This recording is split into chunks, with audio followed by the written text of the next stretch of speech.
mereka konsumsi dengan harga yang lebih mahal. Jadi kayak ini kayak substitusinya gitu loh Mas, lebih murah. Dan biasanya mereka nggak hanya mengkonsumsi ini karena rata-rata tuh mereka sudah mengkonsumsi zat-zat lain seperti fentanyl, kemudian mungkin heroin dan lain sebagainya yang kemudian mereka juga pakai atau di-mix nih pakai psilocin ini. Nah, kenapa sih dibilang zombie sebenarnya? Karena efek ketika psilocin ini dikonsumsi bersama dengan fentanyl itu rata-rata mereka tuh akan kayak kehilangan kesadaran kayak gitu. Jadi banyak yang kayak tergeletak di pinggir jalan. Habis itu makanya tuh marak sekali karena mereka benar-benar kayak pass out gitu. Marak sekali kayak perampokan atau percobaan pelecehan terhadap orang-orang yang sedang dalam pengaruh psilocin ini. Nah, tapi sebenarnya efek zombinya ini karena sebenarnya para penyalahguna itu setelah menyalahgunakan mereka itu kayak di kulitnya terjadi infeksi, Mas. Jadi kayak seakan-akan tuh kayak biasanya kan zombie tuh kayak berdarah-darah karena gigitan, terus dagingnya terlihat, otot daging berdarah-darah terlihat. Nah, itu juga sebenarnya yang dirasakan karena efek psilocin ini. Bahkan jika dibiarkan sebenarnya daging yang mengelupas dan otot yang terlihat tadi pada akhirnya ketika tidak ditangani dengan baik atau diobati, bagian tubuh tersebut tuh harus diamputasi. Dan ini terjadi karena saya baca banyak pemberitaan New York Times segala macam itu memang fenomena ini terjadi dan kayak orang berjalan terhuyung-huyung ya karena mereka sedang dalam pengaruh obat-obatan ini seperti itu. Ya, berarti secara dampak ini lebih ini ya Mbak, sebenarnya lebih menggerogoti ke tubuh ya, dan efeknya real secara langsung gitu ya. Tapi sebenarnya selain alasan murah, kira-kira apa sih Mbak yang bikin ini ramai gitu, jadi ramai digunakan kemudian digandrungi di sana gitu? Apakah ada efek kenikmatan dalam tanda kutip seperti itu yang mereka rasakan yang berbeda dengan narkoba pada umumnya gitu Mbak? Kalau saya baca-baca sih Mas, lebih ke efek ketika mereka kenapa terus menggunakan psilocin dan juga obat-obatan lainnya, itu sebenarnya karena mereka itu tidak ingin merasakan rasa sakit. Jadi kadang-kadang akibat dari penyalahgunaan itu mereka kan kayak merasa adiksi ya Mas, mereka merasa sakau dan membutuhkan, badan mereka terasa sakit dan lain sebagainya. Makanya mereka mau tidak mau terus-menerus menyalahgunakan zat-zat tadi gitu. Apalagi sebenarnya psilocin ini karena sebenarnya tidak diperbolehkan untuk konsumsi manusia karena ini diperuntukkan untuk hewan. Ini sebenarnya termasuk zat psikoaktif yang tidak diatur dalam undang-undang di Amerika Serikat juga karena tadi diperuntukkan bagi pengobatan hewan. Tapi ya faktor pandemi tadi semakin memperparah Mas. Jadi yang mereka awalnya bisa mengakses obat-obatan atau zat-zat narkotika itu karena pandemi efeknya kehilangan pekerjaan, kemudian mereka juga tidak memiliki kegiatan, akhirnya mereka menyalahgunakan zat-zat substitusi lainnya, termasuk psilocin ini. Jadi makanya semakin banyak kayak gitu orang-orang yang menyalahgunakan. Itu sih Mas Iqbal. Ya, menarik sekali ya perkembangannya, dan ya ini mungkin di luar bayangan kita ya bahwa ada gitu ya narkoba yang bisa menyebabkan efek seperti zombie beneran gitu kan. Dan ini juga menarik Mbak terkait dengan warning dari berbagai negara yang banyak khawatir efek tersebut atau NPS ini masuk ke negara mereka. Nah, sejauh ini sebenarnya sudah seberapa jauh Mbak tren penyebaran NPS ini ke berbagai negara? Mungkin apakah sudah sampai ke Asia atau bahkan ke Indonesia mungkin Mbak? Kalau untuk psilocin sendiri tuh belum diketahui ya Mas.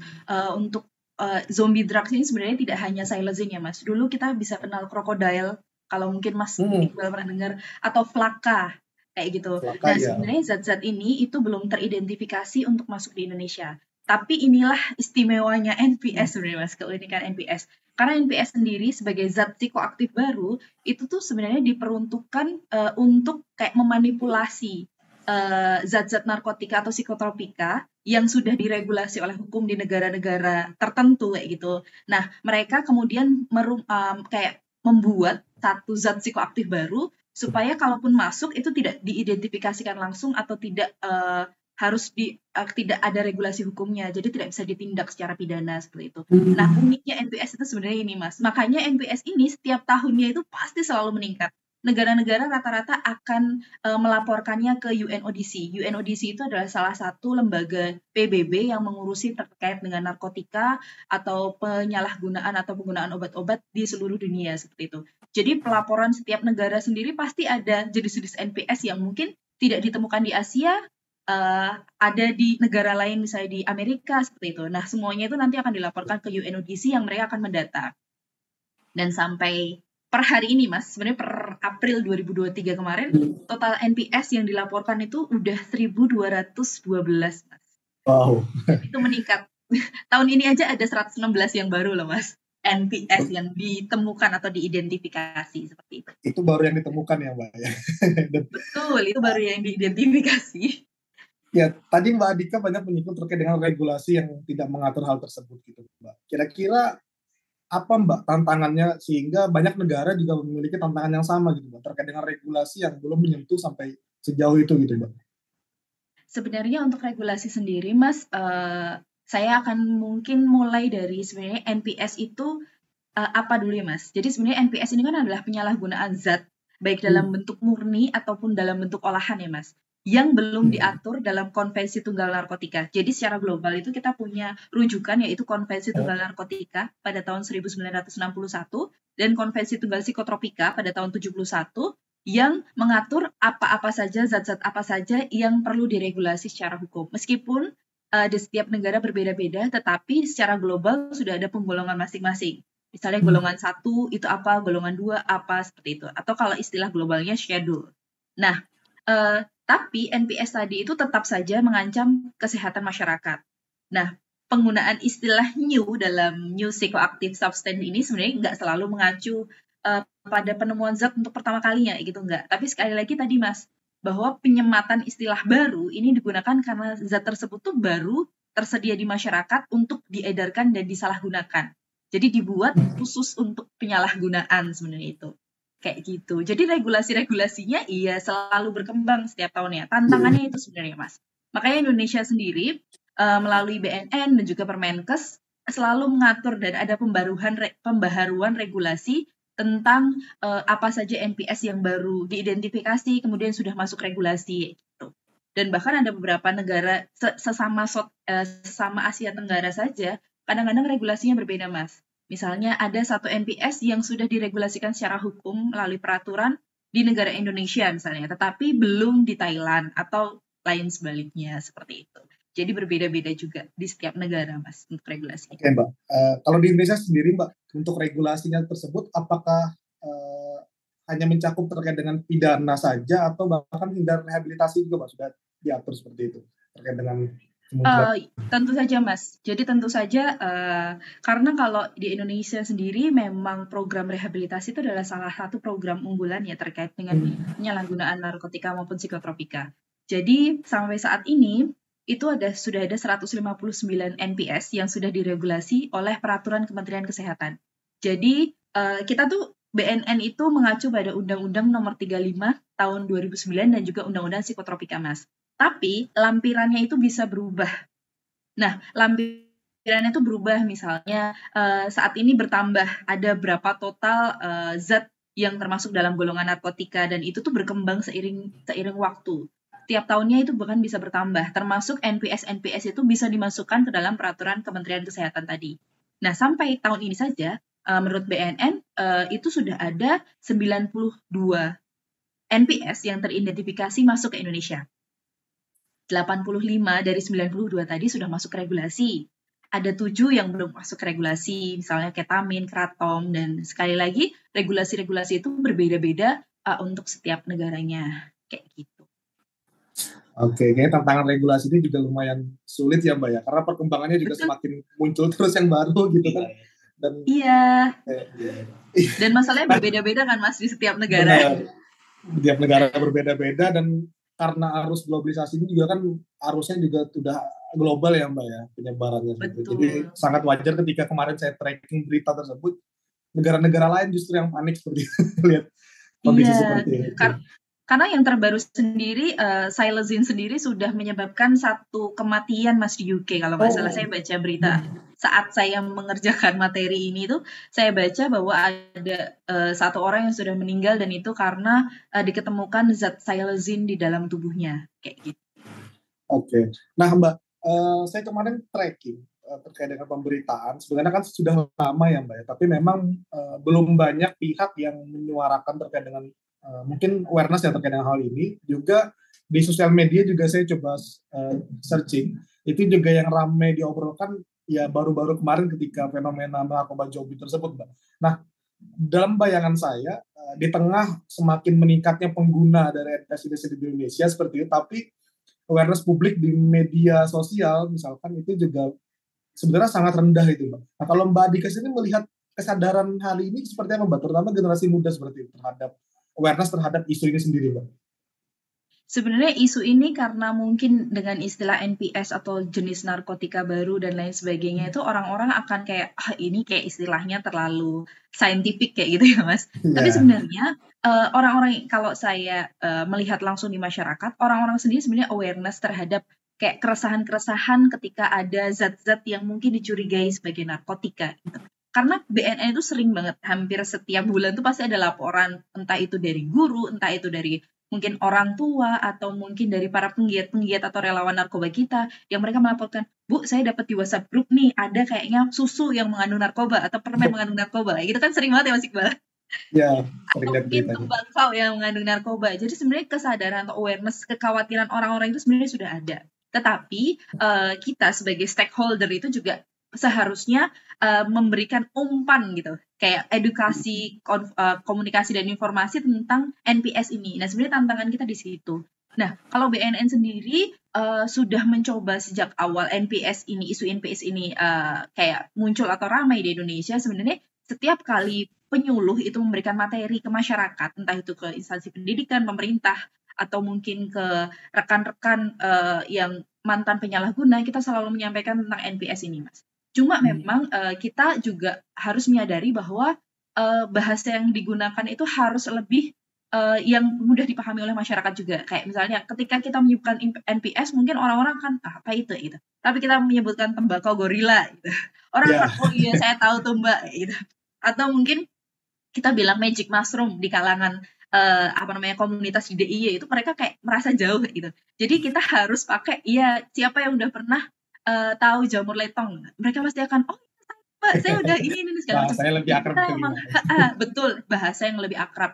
Bahkan untuk kayak psikotropika yang sering disalahgunakan di daerah-daerah pun itu setiap daerah tuh punya istilah yang berbeda Mas. Misalnya pil sapi atau ya itu tadi kayak jamur letong. Padahal sebenarnya dia punya istilah secara merek dagang sendiri atau nama farmasinya sendiri gitu.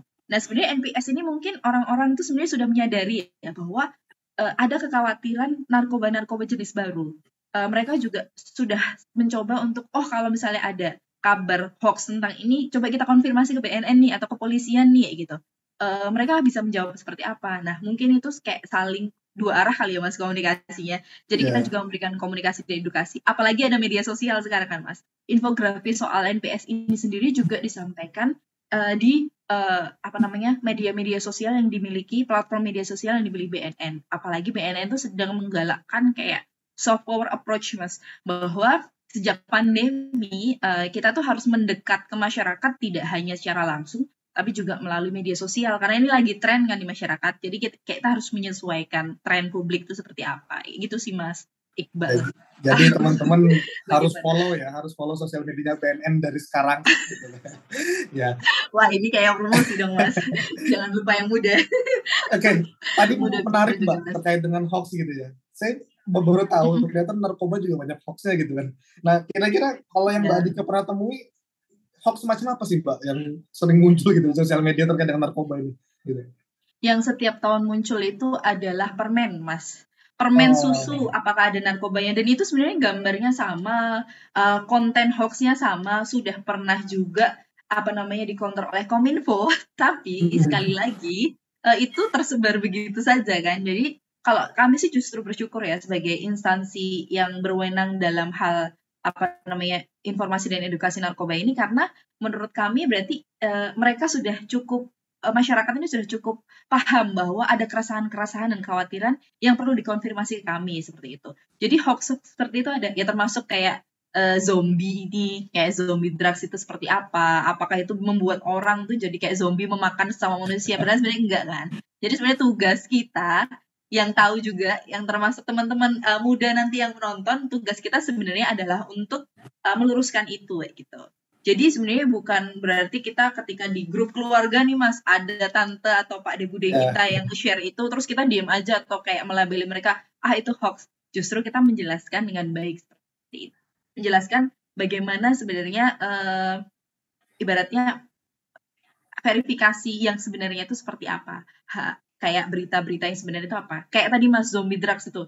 Kayak orang-orang berpikir bahwa ketika orang mengkonsumsi itu, mereka akan menggigit atau mengkonsumsi, mengkanibal jadi orang lain. zombie Jadi gitu ya. kayak, padahal sebenarnya tidak. Itu hanya karena efek luka yang didapatkan karena menyalahgunakan zat psilocin tadi. Baik, Mbak Dika. Nah, Mbak Dika sendiri sebagai humas atau ujung tombak dari informasi BNN sendiri, Mbak. Kira-kira tantangan besar apa sih, Mbak, dalam hal literasi narkoba ini ya, terutama NPS kepada masyarakat itu sendiri, Mbak? Atau terutama kepada generasi muda deh, Mbak. Kira-kira tantangannya apa sih? Iya, sebenarnya kita sendiri juga kayak harus selalu mengulangi ya Mas, kayak harus repetitif nih informasi-informasi soal NPS ini, termasuk update atau perkembangannya. Karena itu supaya membuat paling tidak orang-orang yang mengikuti media sosial kita atau orang-orang yang sudah pernah membaca tentang NPS ini juga dapat kayak menyebarkan ke orang lain bahwa sebenarnya selain zat-zat narkoba yang sudah kita tahu sebelumnya kayak ganja, heroin, sabu, kokain, sebenarnya ada bentuk-bentuk psikotropika atau jenis-jenis obat-obatan yang mungkin saja sebenarnya keberadaannya itu legal, dilindungi secara hukum, tetapi yang patut diwaspadai adalah penyalahgunaannya, Mas. Jadi kita nggak pernah menyalahkan mungkin narkotika atau psikotropika karena memang zat-zat itu ada dan dijamin oleh negara untuk peruntukan tertentu, misalnya untuk turunan untuk pengobatan, untuk obat bius dan lain sebagainya. Tapi permasalahan yang kita dapatkan sebenarnya adalah penyalahgunaan obat-obatan atau zat-zat narkotika tersebut. Jadi sebenarnya itu yang harus kita gaungkan. Kemudian kalau sudah pernah nyoba atau sudah terlanjur gimana gitu. Nah, itu juga yang ingin kita highlight nih bahwa mereka bisa pulih loh, mereka bisa mengakses program rehabilitasi narkoba secara gratis kayak gitu. Jadi itu disediakan oleh Badan Narkotika Nasional juga seperti itu, Mas. Ada fasilitas yang disiapkan ya, Mbak. Nah, tapi saya kemarin sempat lihat data, Mbak, ternyata presentasi pengguna ini anak sekolah juga lumayan tinggi, Mbak ya. Nah, saya jadi penasaran gitu, apakah kemudian dari segi kebijakan literasi atau semacamnya, apakah ada pengintegrasian dengan lembaga pendidikan mungkin, Mbak, atau dinas pendidikan dengan BNN mungkin selama ini atau sejauh ini? Setiap tahunnya kita selalu menyasar 4 sasaran, Mas. Jadi 4 sasaran yang tidak pernah akan ditinggalkan, yaitu instansi pemerintah, karena kita juga harus bekerja sama dengan stakeholder lainnya untuk mendukung itu. Kemudian juga masyarakat, dalam hal ini baik pekerja swasta maupun komunitas, masyarakat desa maupun perkotaan, instansi pendidikan, ini juga sangat penting, itu bahkan instansi pendidikan ini tidak hanya pelajar atau mahasiswa tingkat menengah atas gitu, tetapi juga dari TK atau PAUD atau mungkin SD kita berikan edukasi yang pas untuk mereka. Pas itu dalam arti kita tidak menjelaskan tentang narkobanya ya, tetapi kita menjelaskan seperti contohnya bagaimana cara menolak jika ada orang asing yang memberikan kita permen atau apa. Jadi hal-hal kecil seperti itu. Jadi memang hal itu tuh sudah dimulai dari awal gitu Mas, termasuk kepada instansi pendidikan. Bahkan kita juga bekerja sama dengan Distrik-Pora, Kopertis, kemudian lembaga-lembaga yang berwenang untuk mengkoordinasikan SMA, SMP gitu. Bahkan juga dari pihak sekolah-sekolah swasta. Bahkan kita juga kayak di setiap kampus itu kita mencoba supaya mahasiswanya itu juga bergerak, yaitu dengan adanya satuan tugas anti narkoba. Dan itu tuh hampir sebagian besar tuh sudah disasar Mas, universitas-universitas di DIY ini ya gitu. Kita selalu libatkan untuk ikut pelatihan, workshop, bahkan mereka sudah mandiri ya gitu. Misalnya dengan melakukan kegiatan-kegiatan sendiri saat Hari Anti Narkotika Internasional. Dan kita tidak hanya menyasar mahasiswanya, tapi kita juga menyasar pembuat kebijakannya. Jadi kita datang ke rektor, ke wakil, kita bikin kerjasama, ke wakil direktorat kemahasiswaan, kita bikin kerjasama untuk supaya secara kebijakan ini sudah ada, tetapi anak-anak ini juga didukung di kampusnya untuk melakukan kegiatan-kegiatan anti narkoba tersebut. Instansi pendidikan itu jadi salah satu keunggulan kita, Mas, karena mereka semangat banget kan. Iya betul, Mbak.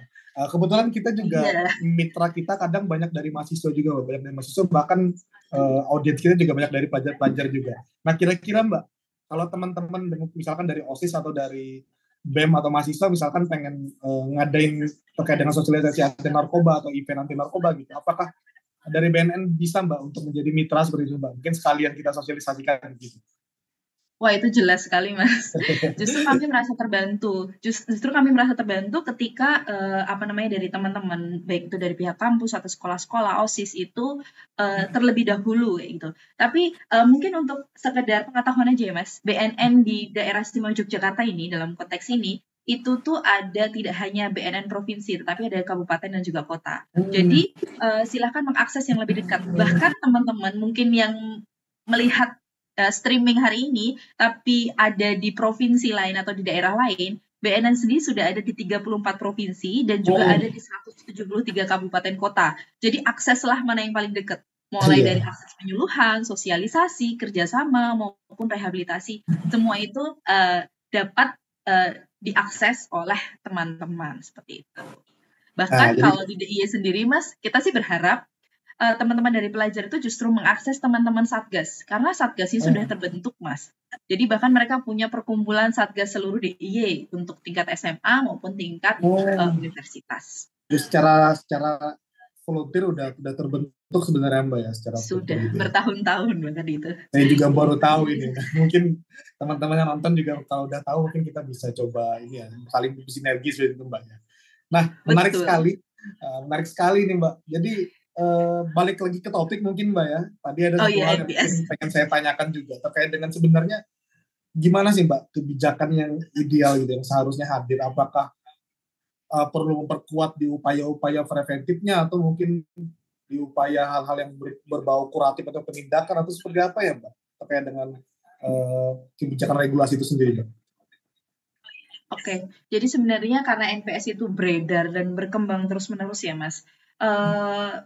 Sebenarnya dari kita sendiri, publik nih atau masyarakat sebenarnya bisa mengakses hal tersebut. Jadi sebelum masuk ke kebijakan sebenarnya kita bisa mengakses apa saja sih NPS yang perlu diwaspadai, karena selain di UNODC itu ada kayak yang namanya NPS early warning system. Jadi kita bisa mengakses apa-apa saja NPS jenis baru. Di Indonesia sendiri juga di websitenya Pusat Laboratorium Narkotika BNN juga ada yang namanya NPS alert system. Jadi publik itu bisa mengakses apa-apa saja NPS, baik itu dari susunan kimianya sampai nama-nama yang populer, Mas, kayak gitu. Dan sebenarnya bagaimana cara untuk meningkatkan kayak kesadaran tentang NPS ini supaya bisa. Kalau kami sih dari BNN, yang pertama adalah dari pencegahan sih Mas, jadi prevention. Karena gimana pun, pencegahan itu kan jadi gerbang utama ya untuk memerangi narkoba. Generasi milenial terutama maupun generasi Z itu dituntut untuk selalu update informasi terkait bahaya penyalahgunaan narkoba kan. Apalagi mereka bisa mengakses itu. Makanya kita juga BNN ini berusaha selalu update tidak hanya lewat situs kita, tapi kita juga harus masuk ke TikTok, harus masuk ke Twitter atau Instagram supaya kita juga bisa menyesuaikan dengan yang sedang populer itu media sosial seperti apa, supaya informasi-informasi itu paling tidak generasi milenial maupun generasi Z, generasi muda ini bisa terpapar informasi-informasi dari kita. Nah, juga informasi terkait dengan efek samping NPS ini, dampak maupun bahayanya, sehingga mereka menyadari bahwa dengan adanya NPS ini, mereka tahu efek sampingnya seperti apa, bahayanya seperti apa, kayak tadi zombie drug itu seperti apa. Paling tidak mereka punya kayak pertahanan diri, kalau kita bilang ketahanan terhadap narkoba, gitu Mas. Jadi bahwa mereka itu bisa untuk mengatakan tidak pada narkoba. Itu sih Mas yang paling penting sebenarnya. Tapi tetap aja tidak hanya peran diri sendiri, tapi peran keluarga, peran lingkungan, peran di sekitar baik itu pendidikan maupun pergaulan itu juga sangat-sangat kayak berpengaruh kayak gitu. Bahkan upaya diseminasi dan edukasi ini meskipun terus-terusan juga mau tidak mau kebijakan ini tuh harus terus berkembang seiring dengan perkembangan yang juga dilewati oleh masyarakat. Misalnya masyarakat sedang populernya ini ya kita juga harus menyesuaikan untuk menginformasikan hal-hal tersebut. Itu Mas. Ya, menarik sekali. Tadi saya sempat dengar juga Mbak Adika nyinggung terkait dengan tagline ya, katakan tidak bernarkoba itu ya, masih terngiang sampai sekarang gitu tagline ini.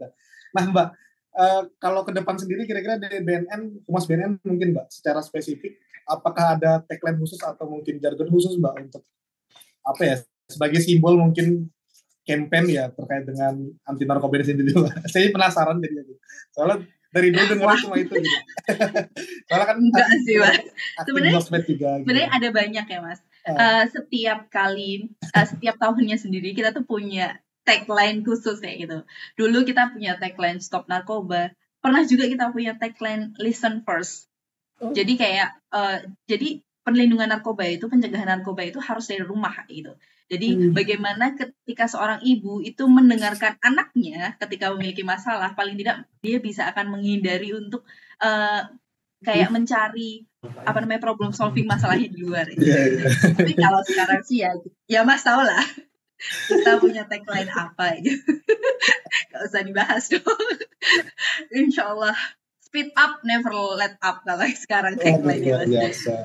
Ya, tagline ini penting ya Mbak ya, karena kadang saya sendiri sampai sekarang masih terngiang gitu dengan tagline yang lama, artinya kan ini kuat sekali tertanam di otak kita seperti itu. Oke Mbak. Iya, saya juga terus. Oke, nah tadi saya simak di chat kolom komentar di YouTube, ada beberapa pertanyaan nih Mbak dari teman-teman yang nonton gitu. Pertama dari Mas Hima, di Yogyakarta sendiri apakah ada kader-kader di masyarakat Mbak yang aktif concern dalam pencegahan penyalahgunaan narkoba? Mungkin kader penyuluh ya mungkin Mbak ya? Iya, banyak sih sebenarnya Mas. Jadi sebenarnya bahkan kita menyebutnya relawan atau penggiat. Relawan atau penggiat itu biasanya yang memang sudah melewati tahapan sosialisasi dan pelatihan. Jadi mereka tidak hanya mendengarkan, tapi mereka juga bisa menyampaikan kembali, Mas. Kita biasanya ada workshop atau training seperti itu. Bahkan ada training of trainer atau BIMTEK kayak gitu untuk supaya mereka itu nantinya bisa menyampaikan materi-materi tentang narkoba itu. Karena kadang-kadang pasti ada keterbatasan ya, Mas. Dari BNN, baik dari segi waktu maupun jumlah orang. Jadi mereka itu adalah perpanjangan tangan kita. Apalagi mereka yang lebih tahu nih Mas. Bahkan ada di setiap desa tuh sekarang mungkin ada yang namanya agen pemulihan, kemudian ada penggiat narkoba seperti itu. Banyak sekali. Tidak hanya kader itu, tidak hanya di tataran masyarakat saja, kalangan masyarakat saja, tapi instansi pendidikan, bahkan di instansi pemerintah pun juga ada. Nah, misalkan dari masyarakat umum nih Mbak, pengen terlibat sebagai penyuluh atau sejenisnya seperti itu. Kira-kira langkahnya gimana nih Mbak? Jadi setiap tahunnya tuh kita pasti akan kayak, sebenarnya bisa langsung nanya Mas ke BNN terdekat.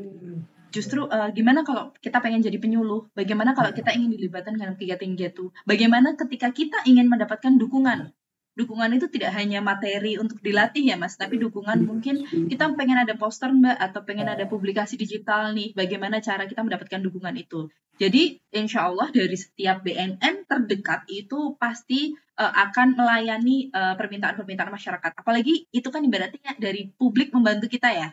Jadi membantu kita untuk mendiseminasikan lebih luas lagi, lebih dekat lagi dengan masyarakat. Jadi monggo bisa diakses saja ke BNN terdekat. Kayak gitu, tidak hanya di Jogja saja. Di BNN sekitar Anda pasti ada teman-teman muda. Oke, menarik sekali. Nah, ada lagi Pak pertanyaan lain. Kira-kira rekomendasi apa yang perlu dilakukan oleh para calon pemimpin nanti di 2024? Mungkin ini ya Mbak, pesan-pesan untuk calon-calon pemimpin atau calon-calon kandidat baik kita eksekutif maupun legislatif di 2024 nanti terkait dengan isu narkoba ini sendiri Mbak ya. Kira-kira apa rekomendasinya Mbak?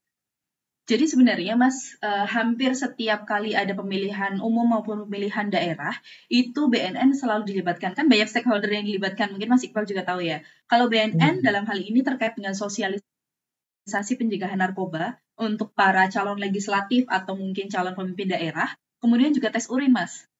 Jadi kita juga selalu melakukan tes urin untuk para calon ini. Biasanya permintaan dari kalau tolong dikoreksi kalau saya salah ya Mas. Permintaan dari panitia komisi pemilihan umum kayak gitu, biasanya kita diminta untuk tes urin, kemudian ada prosedur-prosedur sosialisasi supaya paling tidak dari para calon pemimpin kita maupun calon-calon legislatif ini juga sudah mendapatkan paparan informasi tentang narkoba seperti itu. Ya seharusnya sih pasti ketika pemimpin mereka kan ya akan menjalankan amanah dari rakyat ya. Paling tidak sama sekali untuk menoleh terhadap hal-hal yang penyalahgunaan seperti itu sih Mas. Diharapkannya selalu seperti itu. Baik, tentu kita berharap baik ya Mbak ya, termasuk berharap juga lahir kebijakan-kebijakan yang bisa mengatur secara baik ya, terutama tentang narkoba ini sendiri. Nah, selanjutnya juga ada lagi nih Mbak, pertanyaan. Narkotika ini, penanggulangan narkotika kan bukan hanya pemberantas ya, tetapi mulai dari pencegahan, pemberdayaan masyarakat, kemudian rehabilitasi, dan juga pemberantasan narkoba. Jadi keempat poin-poin ini sebenarnya kita butuh dukungan baik itu dari stakeholder maupun dari masyarakat itu sendiri. Seperti apa misalnya ketika mungkin ada kesadaran diri ketika sudah terjerumus menjadi penyalahguna bisa lapor. Jadi kayak atau mungkin ketika ada kecurigaan bahwa ada kumpul-kumpul yang itu menjurus ke penyalahgunaan atau peredaran itu bisa lapor seperti itu. Jadi kayak hal-hal kecil seperti itu tuh sebenarnya bisa sangat-sangat kayak sangat-sangat berpengaruh untuk kita ini mulai menanggulangi narkotika. Jadi nggak hanya memberantas, tetapi juga menanggulangi baik itu dari pencegahan maupun juga memulihkan orang-orang yang sudah pernah menjadi pecandu narkoba untuk pulih dan berdaya kembali ke masyarakat. Oh, sama satu lagi Mas. Sebenarnya yang selalu dikhawatirkan adalah ketika orang sudah menjadi penyalahguna itu ada stigma khusus ya Mas. Stigma khusus, wah ini ibaratnya kayak dianggap sebagai orang yang kayak kehilangan masa depan. Padahal ketika mereka melakukan rehabilitasi, mereka ingin kembali ke masyarakat. Sebenarnya ketika mereka sudah berhasil rehabilitasi itu mereka sudah melalui satu fase keberhasilan. Tapi kadang-kadang keberhasilan itu harus gagal ketika mereka kembali ke masyarakat karena stigma tadi. Jadi mungkin kita butuh bantuan dari sobat muda, teman-teman muda, dan juga masyarakat untuk stigma itu pasti ada, tetapi bagaimana kita sebagai masyarakat yang tidak terpapar narkotika tadi untuk membantu mereka-mereka yang ingin pulih, ingin kembali hidup seperti sedia kala dengan masa depan yang sama cerahnya dengan kita-kita seperti ini. Itu sih mungkin. Itu mungkin salah satu yang bisa dilakukan. Baik, Mbak, menarik sekali diskusi kita pada sore hari, Mbak, dan tidak terasa waktunya sudah lumayan panjang seperti itu. Tapi sebenarnya kompleks ya Mbak permasalahan narkoba ini, dan mungkin untuk membahas detail satu persatu butuh hal yang panjang, butuh pembahasan yang panjang, tapi yang pasti semuanya butuh sinergi kita bareng-bareng ya Mbak, terkait dengan penyadarannya sendiri. Betul sekali Mas. Nah Mbak, mungkin sebelum kita akhiri, saya boleh minta pesannya Mbak dari Mbak Dika sendiri terhadap teman-teman muda ini Mbak. Kira-kira apa pesan Mbak Dika untuk teman-teman muda ini terkait dengan perhatian terhadap isu narkoba ini sendiri Mbak? Jadi mungkin apa ya Mas, jadi kalau saya sih berharap dari teman-teman muda tadi, dari apa yang kita bahas sebenarnya, kita ini sebagai anak muda punya salah satu keunggulan yaitu kita lebih melek media, ya nggak sih Mas? Kita lebih dapat mengakses literasi media sosial, kita lebih mudah terpapar informasi-informasi baru kayak gitu. Jadi sebisa mungkin kita manfaatkan informasi-informasi yang kita dapatkan itu untuk kayak menghimpun, oh ternyata faktanya seperti ini, ternyata banyak hoax yang berkembang seperti ini. Nah, ada banyak orang-orang di luar sana yang mungkin sudah terpapar informasi negatif, tapi mereka tidak memiliki kesempatan untuk mendapatkan informasi yang lurus nih. Jadi mungkin kita sebagai generasi muda dapat menyampaikan itu. Paling tidak bahkan ketika di lingkungan pertemanan gitu. Karena sebenarnya Mas rata-rata narkoba itu dimulai dari awalnya kayak ibaratnya kalau rokok itu ada social smoker. Kadang-kadang narkoba itu juga dari ajakan-ajakan casual gitu. Teman jadi sebisa nongkrong mungkin gitu, ketika kita sudah terpapar informasi, oh ada efek sampingnya nih kalau mau nyoba itu nanti baliknya lagi akan susah atau seperti apa. Jadi paling tidak ketika kita tahu, kita sudah bisa menahan diri untuk tidak ikut mencoba. Paling tidak kita melindungi diri sendiri, melindungi lingkungan kita mungkin dari paparan seperti itu, gitu. Itu mungkin salah satu yang bisa kontribusi yang bisa dilakukan oleh generasi muda. Jadi nggak usah muluk-muluk, wah kita pengen jadi kader, kita harus jadi pimpinan besar untuk dapat menginformasikan dan mengedukasi orang-orang. Tidak sebenarnya. Cukup dengan langkah-langkah kecil kita yang sudah lebih dulu melek informasi 1-2 langkah dibandingkan mungkin saudara-saudara atau teman-teman kita atau mungkin orang tua kita, itu mungkin bisa berkontribusi besar untuk program pencegahan narkoba ini. Seperti itu. Baik Mbak Dika, poin pentingnya adalah bisa mulai dari diri kita sendiri ya Mbak ya, dari sosial media Betul. kita, dari orang-orang terdekat kita seperti itu, bisa sama-sama kita bangun kesadaran bersama seperti itu. Menarik sekali teman-teman muda bicara, diskusi kita pada sore hari ini terkait dengan kemunculan narkoba sintetis atau NPC ini dan juga tantangan kebijakan Indonesia seperti itu. Dan saya sendiri yang baru belajar terkait dengan istilah-istilah narkoba sebenarnya cukup tertarik terhadap isu ini sendiri gitu. Dan teman-teman juga harus demikian, teman-teman muda juga harus demikian, harus mulai aware terhadap bahaya, tantangan dan lain sebagainya terkait dengan isu ini, karena lagi-lagi apapun posisi kita, apapun latar belakang kita, ini menjadi masalah kita bersama ya Mbak Dika ya, dan menjadi tanggung jawab kita bersama juga. Nah, demikian Mbak Dika, ini diskusi kita pada sore hari ini. Senang sekali Mbak Dika bisa ngobrol banyak dengan Mbak Adika sendiri dari BNN PDIY. Semoga nanti ke depan kita bisa ketemu lagi ya, bisa ketemu lagi teman-teman yang nonton juga bisa ketemu langsung mungkin dengan Mbak Adika atau Mas Mbak dari BNN yang lain seperti itu, dalam hal bersinergi gitu, bukan sebagai pasien ya. Bisa bangun sinergi. Oh iya, iya betul. Sebagai pasien pun tidak apa-apa, Mas, karena kita membuka untuk semua orang. Oke, ya benar sekali. Tapi jangan dulu ya Mas, jangan coba-coba.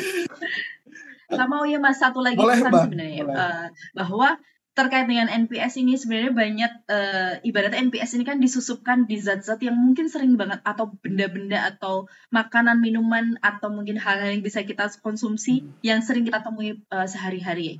Hanya saja dicampurkan atau disemprotkan dengan zat-zat sintetis yang memberikan efek seperti narkotika seperti itu, yang nanti memberikan efek psikoaktif. Jadi mungkin buat teman-teman kalau misalnya menemui hal-hal kayak gitu, jangan kalah sama teman-teman anak-anak, teman adik-adik kita di TK yang mereka berani menolak kalau dapat makanan atau minuman yang tidak jelas dari orang asing. Tapi kita juga harus bisa lebih memfilter, apakah makanan ini atau mungkin zat ini atau mungkin tembakau misalnya ini baik untuk kita. Bahkan kan kemarin juga sempat ya Mas, pertengahan tahun ini atau awal tahun ini juga banyak yang bilang kalau ada cairan sabu yang disusupkan dalam cairan vape, gitu. Jadi itu juga harus waspada, harus hati-hati.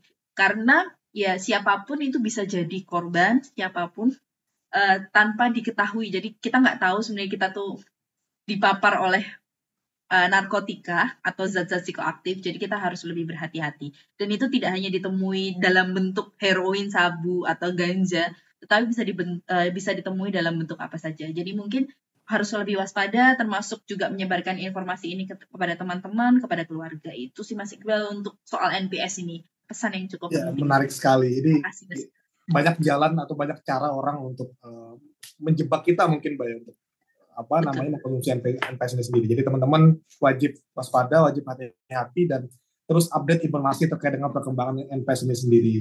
Oke, terima kasih banyak Mbak Dika, terima kasih banyak teman-teman muda bicara yang sudah menonton diskusi kita. Terima kasih kesempatannya Mas Iqbal, dan ya kita yang sangat terima kasih Mbak, ilmu barunya, dan tentu ini ilmu yang menurut saya mahal dan harus teman-teman ingat dan diimplementasikan ke depan seperti itu. Iya.